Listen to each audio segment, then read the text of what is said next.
이번 시간에는 TTL 노출 측정이라고 하는 과목을 가지고 공부하도록 하겠습니다. 노출이라고 하는 말 기억나시죠? 예, 저번 시간에 배웠어요. 예, 우리는 노출에 대해서 배우면서 사진에 있어서 가장 중요한 요소가 바로 적정한 빛을 필름이나 CCD에 쪼여주는 것이라고 배웠습니다. 이 노출 자체가 틀려져 버리면 다른 거 아무리 잘해도 소용이 없거든요.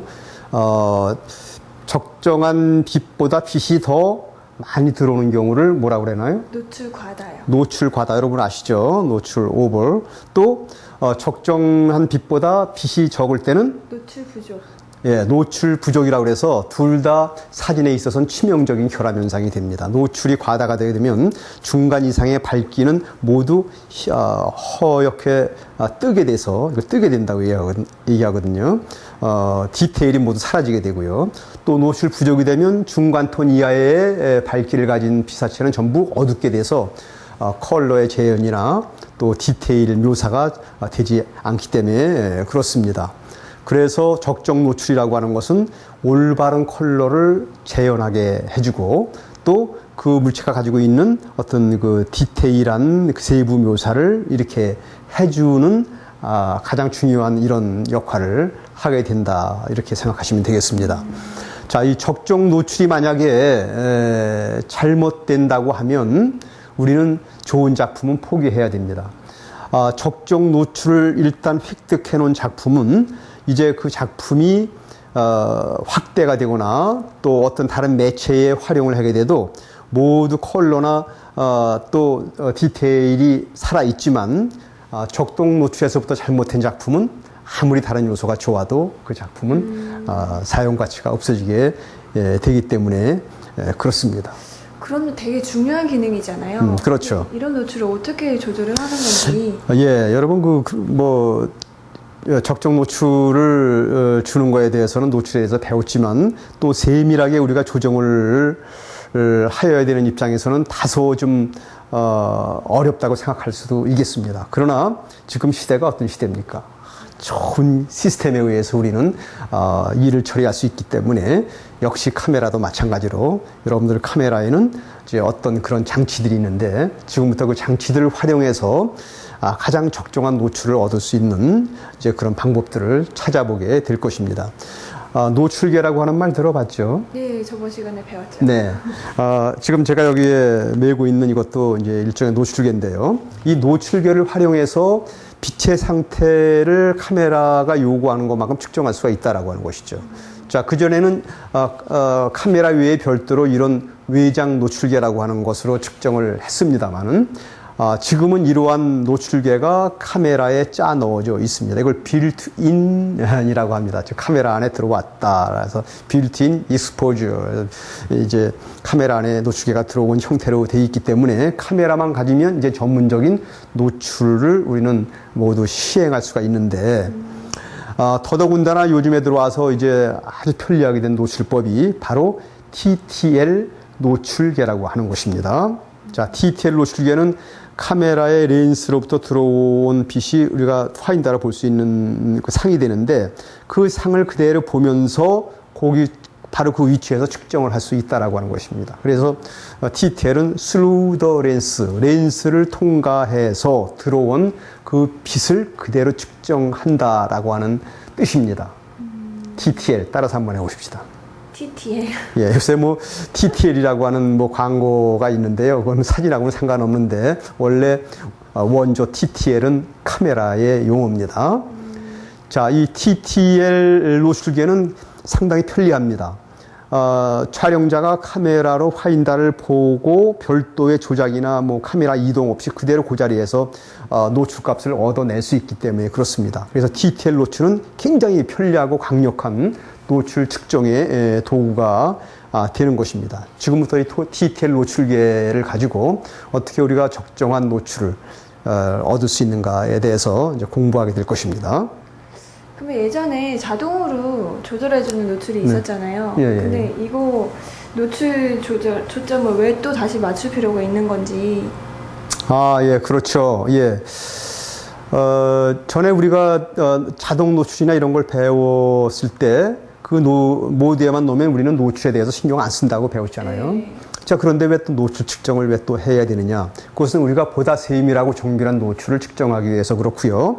또 자동 노출을 사용을 하더라도 지금부터 배울 노출계의 모드를 상황에 따라서 적절히 선택을 하여야만이 자동 노출에 있어서 적정한 노출이 만들어지기 때문에 그렇습니다. 아무튼 굉장히 중요합니다. 자, 그러면 지금부터 TTL 노출 측정에 대한 모든 것을 배워보도록 하겠습니다. TTL 노출계는요, 어떤 방식으로 측정을 해주는 건가요? 네, TTL 노출계의 구조를 보면 수광소자라고 하는 것이 있습니다. 수광소자는 빛을 받으면 전기가 발생되는 성질을 가진 그런 물체인데요. 이걸 포토셀 혹은 포토다이오드 이런 등으로 불립니다.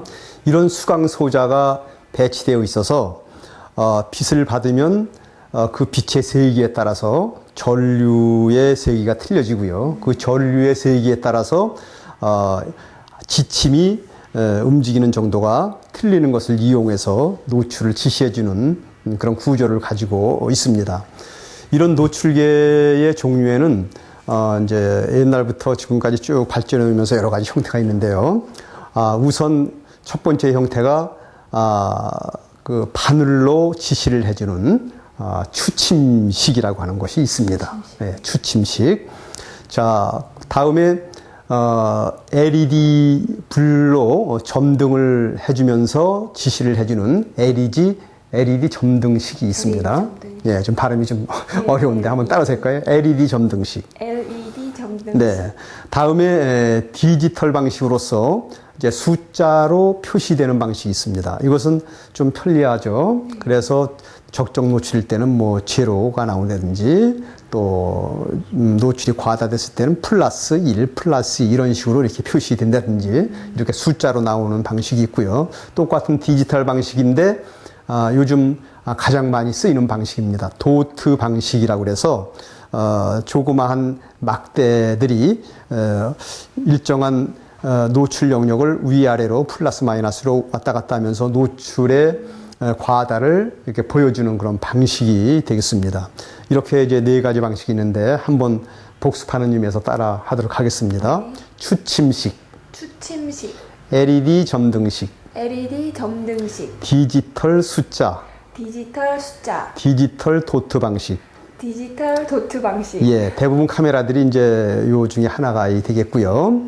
자, 이러한 수광소자에 의해서 노출계의 어떤 형태가 결정되는데요. 수광소자가 그 크기가 상당히 작은 겁니다. 그래서 화면 전체를 커버하는 것이 아니라 그 어떤 지점에 딱 배치가 되는데 어디에 배치되느냐에 따라서 그 노출계의 특성이 결정이 된다라고 하는 것이죠. 자, 그래서 우리는 보통 이제 한 카메라에는 여러 가지 측광 모드가 지금은 이렇게 설정이 되어 있기 때문에 우리는 그 모드를 잘 이해하고 그 모드를 선택할 수 있어야 되는데요. 그 모드에 대해서 제가 세 가지로 말씀드릴게요. 첫째는 우리가 일반적으로 제일 많이 쓰이는 방식인데 우리는 보통 사진 찍을 때 어떤 특정한 부분보다도 전체적으로 다 조화된 그런 사진을 원하는 경우가 제일 많이 있잖아요. 그래서 이제 수광소자를 화면에 여러 군데에 배치를 해놓고 각 요소에서 수광소자에서 이제 접수된 그런 빛의 양을 평균을 내 가지고 그래가지고 노출값으로 적용을 하기 때문에 전체적으로 톤이 이제 적정한 이런 사진을 얻을 수가 있는 방식입니다. 이걸 평균 측광 방식이라고 합니다. 평균 측광 방식. 자, 여러분, 이 평균 측광 방식은 우리가 이제 두루두루 제일 많이 쓰이는 방식이라고 볼 수 있고요. 이번에는 특별한 상황에 사용할 수 있는 그 모드가 되겠는데요. 중앙부 측광이라고 그래서 수광소자가 중앙에 약 화면의 30% 범위 이내에 집중적으로 배치돼서 중앙부를 위주로 측정을 해주는 방식입니다. 이것을 중앙부 측광 방식이라고 합니다. 자, 다음에는 조금 더 이제 전문적인 그러한 방식이라고 볼 수 있는데요. 측광의 범위를 최소화해가지고 어떤 화면의 특정한 부분만 꼭 집어서 측광할 수 있는 이런 측광 방식인데 스포트 측광이라고 합니다. 스포트 측광? 자, 이렇게 스포트 측광 방식을 활용하면 이제 좀 앞서 말한 두 가지 방식하고는 전혀 또 다른 그런 노출을 얻을 수가 있게 되겠는데요. 지금 세 가지 노출 방식을 일단 여러분들이 잘 머리에 넣어 두시기 바랍니다. 첫 번째, 평균. 측광 방식. 두 번째, 중앙부 측광 방식. 세 번째, 스포트 측광 방식. 아주 잘했습니다. 이렇게 세 가지 측광 방식에 대해서 지금부터 한번 세밀하게 들어가 보도록 하겠습니다. 자, 그러면 평균 측광 방식에 대해서 먼저 알아보도록 하겠습니다. 평균 측광 방식의 장점은요? 평균 측광은 전체적으로 무리 없고 톤이 고른 그런 밝기를 가진 사진을 얻을 수가 있다라고 하는 것입니다. 그러면 평균 측광 방식의 적용 시기. 여러분 순광과 역광에 대해서 아시나요? 잘 모르겠어요. 예, 순광은 광원, 즉 태양 같은 것을 뒤에 등지고 찍을 때를 순광이라고 하고요. 이걸 프론트 라이트라고 합니다. 따라서 봅시다. 순광, 순광, 프론트 라이트. 프론트 라이트. 다음에 여기에 반대되는 빛으로서 역광이 있습니다. 옆이 아니라 역광, 백라이트라고 합니다. 자, 이 백라이트는 촬영자 앞에서 빛이 비치는 상황에서 빛을 보고 찍는 이런 것을 역광이라고 합니다. 자, 이 두 개의 빛의 상태는 정반대가 되면서 사진도 전혀 틀린 사진을 가져다 주는 그런 요소가 되겠죠. 자, 그런데 바로 이러한 순광에서 노출 측광을 할 때 이 평균 측광 방식이 유효하다라고 하는 것입니다. 또 콘트라스트라고 하는 말 들어보셨나요? 콘트라스트? 잘 모르겠어요. 예, 이 조교가 영 자신이 없나 봐. 자, 여러분 콘트라스트 여러분들은 아시죠? 예, 빛이 그 어두운 부분과 밝은 부분의 그 차이가 큰 것, 혹은 또 피사체의 밝기의 차이가 큰 것. 예를 들면 이 검은 옷을 입은 부분과 또 여인의 밝게 빛나는 그 피부의 차이는 굉장히 크죠. 그래서 이런 경우를 콘트라스트가 강하다 이렇게 얘기하고요. 또 그렇지 않은 경우는 콘트라스트가 약하다라고 얘기하는데 평균 측광 방식은 콘트라스트가 강하지 않은 그냥 보통의 평이한 수준의 콘트라스트일 때에 사용을 하면 되겠습니다. 예. 그럼 평균 측광 방식의 한계? 예, 한계가 있죠. 아까 얘기한 역광이라든지 혹은 콘트라스트가 강해지면 이 평균 측광 방식의 노출값은 좀 오노출이 되는 경우가 많이 있습니다. 자, 이런 것을 사실은 많이 보강하기 위해서 이제 카메라 회사에서는 평균 측광의 방식을 여러 가지 이제 패턴으로 만들어서 이제 만들어 놓은 멀티 패턴 측광이라든지 혹은 뭐 역광에서도 어느 정도 좀 보정을 해줄 수 있는 뭐 평가 측광이라든지 이러한 노출 방식을 개량을 해 놓기도 하였습니다.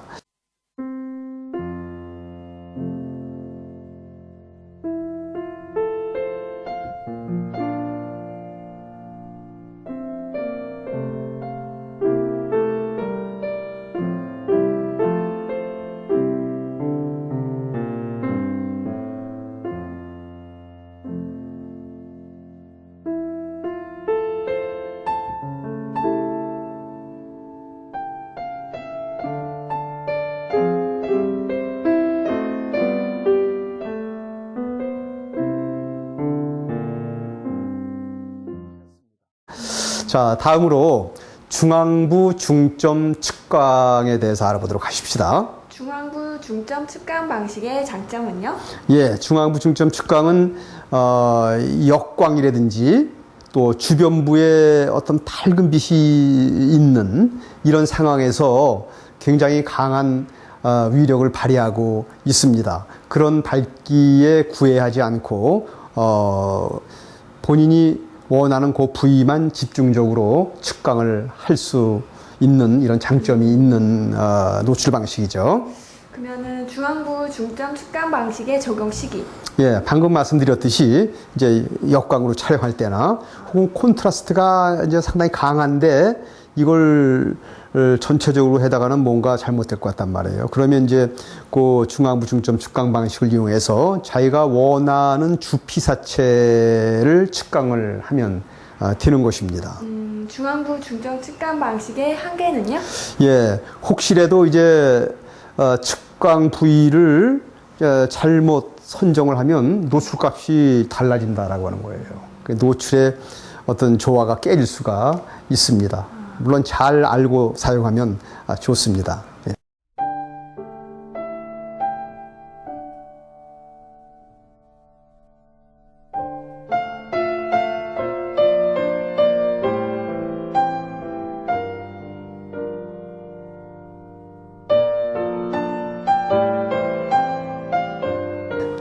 자, 다음으로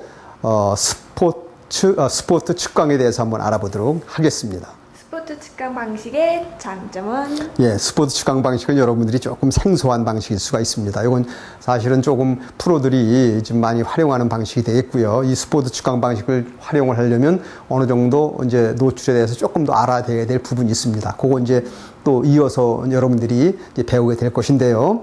이 스포츠 측강의 방식은 측강하는 부위가 상당히 작습니다. 뭐 한 5도 내지 10도의 수광각을 가지고 측강이 되기 때문에 이제 먼 곳에 있는 어떤 특정한 피사체를 측강하려고 할 때 굉장히 유리합니다.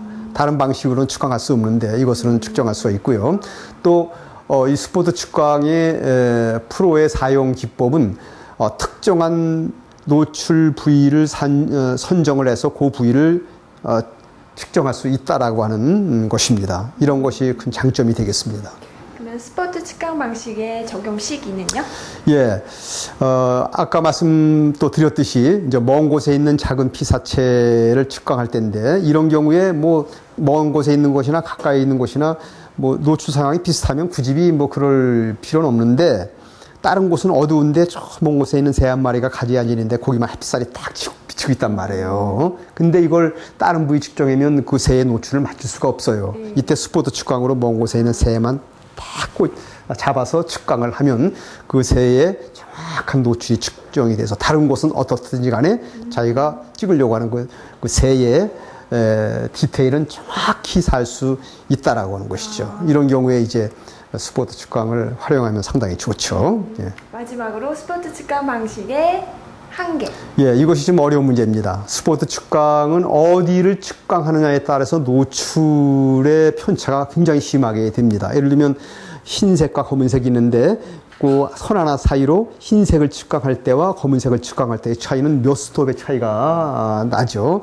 이거 극단적인 예가 되겠습니다만은 어쨌건 어디를 측정하느냐 그 부위를 잘 선정을 해야 되는데 여기에 관련돼서 여러분들은 앞으로 선정 기준을 배우게 될 것입니다.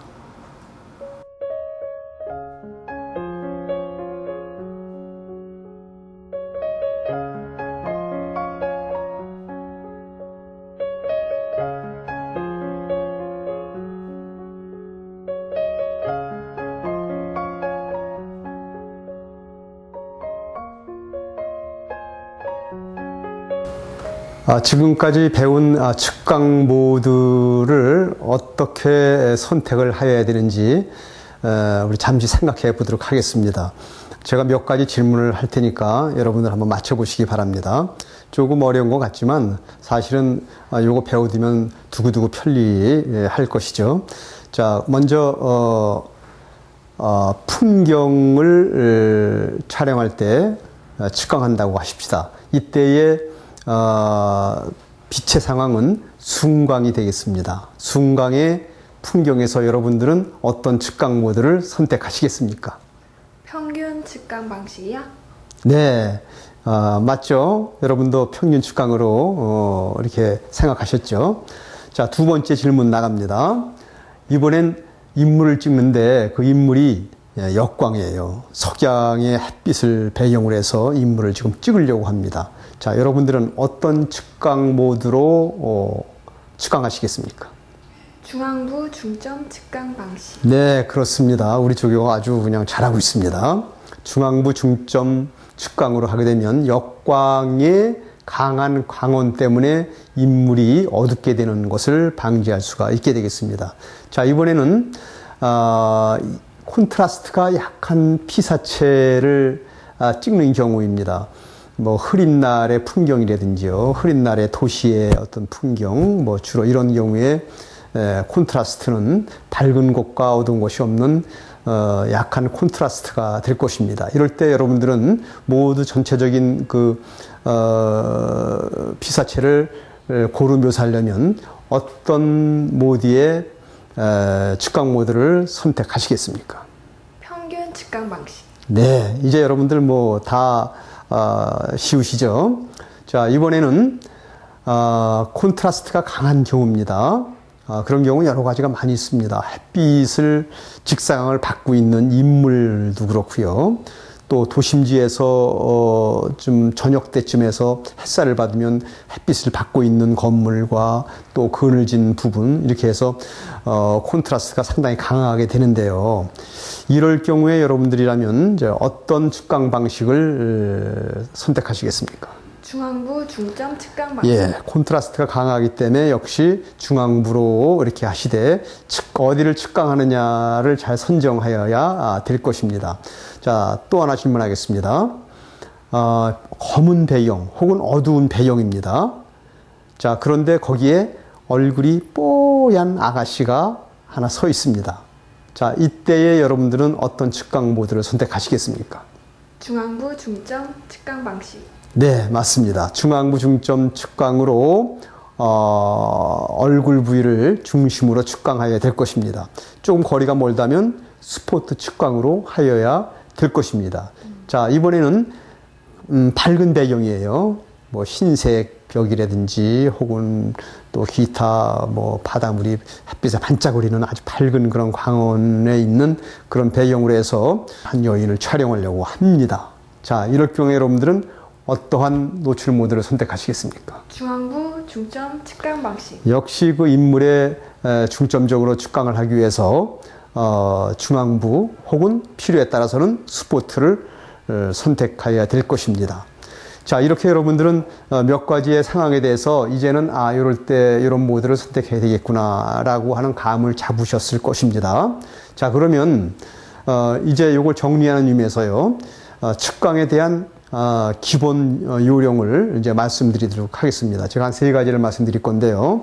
여러분들이 이 말을 들으면 뭐 다 지금까지 배운 거니까 이해를 하시겠지만 잘 들으시고 그 마음속에 꼭 새겨두시기 바랍니다. 첫째, 측강하려고 하는 부위가 어딘지를 명확히 선정을 하고 그 선정된 피사체를 측강하도록 하십시오. 그래서 이걸 간단히 한마디로 한다면 주 피사체를 측강하라. 따라서 하십시오. 주 피사체를 측강하라. 네, 주 피사체. 피사체도 주 피사체와 보조 피사체가 있을 수가 있습니다. 예를 들면 이렇게 여러 풍경이 있는데 그 중에서 어떤 산봉우리 하나가 될 수도 있고, 이게 이제 주 피사체가 되죠. 그 산봉우리에 햇살이 딱 비치고 있고 다른 데는 어둡다라고 하면 이때는 주 피사체인 햇빛이 있는 그쪽을 선택을 해서 그쪽을 측강해야 된다라고 하는 얘기입니다. 주 피사체를 측강하라. 두 번째로는 근접 측강하라입니다. 자, 가급적이면 주 피사체가 화면에 가득 들어온 상태에서 측강을 하기 위해서 여러분들은 가까이 가서 측강하는 것이 좋습니다. 이것은 가급적이면 외부의 요소, 즉 주 피사체 외에 다른 밝기를 가진 요소가 측강 요소에 들어오지 않음으로 해서 정확한 주 피사체의 노출을 줄 수 있기 때문에 근접 측강을 하라라고 하는 것입니다. 자, 따라서 합시다. 근접 측강을 하라. 근접 측강을 하라. 그런데 이제 근접 측강을 할 수 없는 경우가 생깁니다. 뭐 저 멀리 있는 그런 물체라든지 또 이제 어떤 인물을 찍으려고 하는데 가까이 가서 측강을 할 수 없는 경우가 또 있을 수도 있죠. 예를 들면 모르는 사람을 이렇게 좀 찍으려고 하는데 지금 사진을 찍겠으니 얼굴 좀 바싹 대시오 하고 가까이 가서 이렇게 뭐 하면 잘못하면 어떻게 됩니까? 이상한 사람으로 예. 몰리면 괜찮은데, 이제 혹시 딱이라도 한 대 맞을 수도 있어요. 실제로 그런 경험은 많이 있습니다. 우리 사진인들한테는. 그보다 심한 경우도 많이 있고요. 그래도 용감해야 돼요. 사진 하는 사람들은. 자, 그럴 경우에 가까이 다가갈 수 없는 상황이라면 가까이 있는 그 찍으려고 하는 물체와 비슷한 물체를 선정을 해서 그곳을 측광을 해라라고 하는 것입니다. 이걸 대용 측광이라고 합니다. 따라서 합시다. 대용 측광. 대용 측광. 대신 측광한다는 뜻입니다. 꽁 대신 닭. 이런 뜻입니다. 자, 예를 들면 제가 우리 조교의 얼굴을 측광을 하려고 하는데 가까이 갈 수 없는 상황이에요. 그러면 조교의 얼굴이냐? 나도 피부를 가지고 있다 이거죠. 자기 손바닥을 측정을 하면 된다라고 하는 것이죠. 그런데 대형 측광할 때 주의해야 될 것은 현재 찍으려고 하는 피사체의 상황과 똑같은 상황이라야 된다는 것이죠. 예를 들면 지금 빛을 받고 있는데 이건 엉뚱하게 이쪽을 향해서 이렇게 하면 안 된다라고 하는 거죠. 똑같은 방향에서 똑같은 광원이 있는 상황으로 해서 그걸 측광을 하면 된다라고 하는 것이죠. 이렇게 대형 측광은 멀리 떨어진 곳이나 측정하기가 힘든 이런 피사체를 측정할 수 있는 좋은 방법이 됩니다. 이렇게 해서 여러분들은 이 세 가지의 측광 요령을 또 잘 알고 있으면 대단히 유익한 게 될 것입니다. 이번에는 노출 잠금 장치에 대해서 알아보도록 하겠습니다. 화면의 중앙부 이외의 곳에 측광을 했을 때 다시 화면 이동을 하고 찍어야 되잖아요. 이럴 때에 노출 잠금 장치를 하지 않으면 다시 또 노출이 원위치가 된다라고 하는 것입니다. 그래서 우리는 노출 고정도 꼭 하여야 되기 때문에 그때 필요하게 되는 것이죠. 자, 그러면 이제 정리 단계로 들어가겠는데요. 자, 노출 모드에 대해서 공부하니까 뭔가 좀 복잡한 생각이 안 들어요? 좀 복잡하죠. 어때요? 여러분들 좀 이해는 하십니까? 이해는 해요? 네. 예. 아니, 나 걱정이 돼서 그래. 근데 여러분 뭐 이렇게 사실은 어려운 건 아니고요. 또 요거는 촬영에 있어서의 꽃입니다. 이 노출 모드는. 참 중요한 거예요. 쉽게 접근할 수 있는 문제는 물론 아닙니다. 그러니까 여러분들이 이거 좀 어려운데 라고 생각하는 것도 과언은 아니에요. 자, 그런데 이거를 극복하려면 여러분들이 이제 많이 실전 경험을 쌓는 수밖에 없습니다. 이 노출에 관해서는 이건 뭐 프로고 아마추어는 없어요. 프로는 프로대로, 아마추어는 아마추어대로, 아이고 옳지야, 아이고 이거 뭐 쉽지 않은데 라고 생각하는 게 바로 이 노출이기 때문에 그렇습니다. 여러분 만만하게 생각하지 말고, 그러나 훈련하면 된다라고 생각하시고, 또 저의 학습 방식대로 따라오면 이제 언젠가는 극복된다 생각하시고 자신을 가지시기 바랍니다. 자, 질문을 드리도록 하겠습니다. 자, 노출계에는 세 가지 모드가 있다 그랬죠. 자, 세 가지 모드를 한번 말씀해 보시겠습니까? 평균 측광 모드, 평균 측광 모드, 중앙부 중점 측광 중앙부 모드, 중점 측광 모드, 스포트 측광 모드. 예, 스포트 측광 모드 잘 말씀해 주셨습니다. 다음 두 번째 질문입니다. 평균 측광으로 해서 안 되는 그런 촬영 사항이 있죠? 어느 경우에 그렇습니까? 역광이나 강한 콘트라스트요. 예.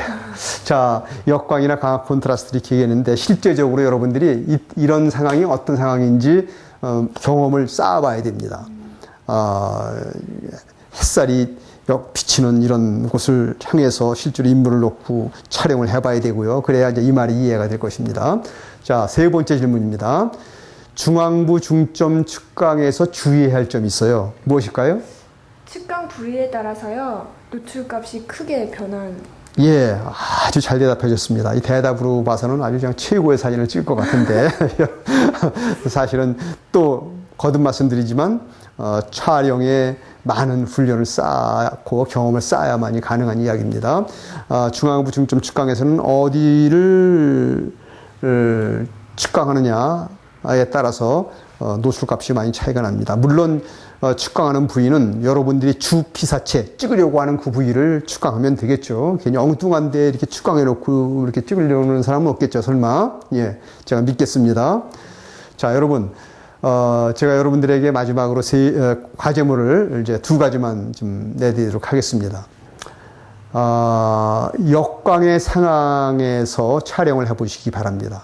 역광의 상황에서 세 가지 모드로 삼각대나 아니면 그대로 촬영 위치를 변경하지 말고 촬영해 보십시오. 그리고 각각의 모드에서 어떻게 사진이 나왔는지를 꼭 분석해 보시기 바랍니다. 자, 역광도 역광 나름이기 때문에 적어도 역광이라고 생각되는 5가지의 상황의 역광에서 이렇게 3가지 모드로 모두 적용해서 찍어 보시기 바라고요. 자, 이번에는 두 번째로 콘트라스트가 강한 그런 상황에서 3가지 모드로 모두 찍어 보시기 바랍니다. 어두운 곳, 밝은 곳이 동시에 있는 그런 곳에서 3가지 모드로 촬영을 해보시는데 이것도 역시 콘트라스트가 강한 상황은 여러 가지가 있기 때문에 5가지의 상황을 쫓아다니면서 여러분들이 3가지 모드로 촬영하시기 바랍니다. 물론 이때도 삼각대나 혹은 위치 변동을 하지 않는 상황에서 그대로 찍으셔서 비교를 해봐야 됩니다. 이렇게 해서 여러분들이 적어도 이런 훈련을 하시면 비로소 노출 측광의 3가지 모드가 이해가 될 것입니다. 어때요? 이렇게 해보면 여러분들도 아실 수 있을 것 같은 생각이 들죠? 예. 예, 여러분 수고하셨고요. 오늘 과목 이렇게 측광 모드에 대해서 말씀드리면서 TTL 노출 측광에 대해서 말씀드리면서 이제 다음 과목도 역시 마찬가지로 노출에 관련된 2단계 시리즈가 나갑니다. 이건 조금 더 깊은 노출이 그만큼 중요하기 때문에 계속 연이어서 나가게 될 것이니까 다음번에도 또 여러분들이 열심히 귀를 기울여서 들어주시기 바랍니다. 예, 오늘 배운 거 머릿속으로 쏙쏙 넣으셨죠? 그러면 저희 다음 시간에 또 만날게요. 네, 안녕. 여러분 수고하십시오.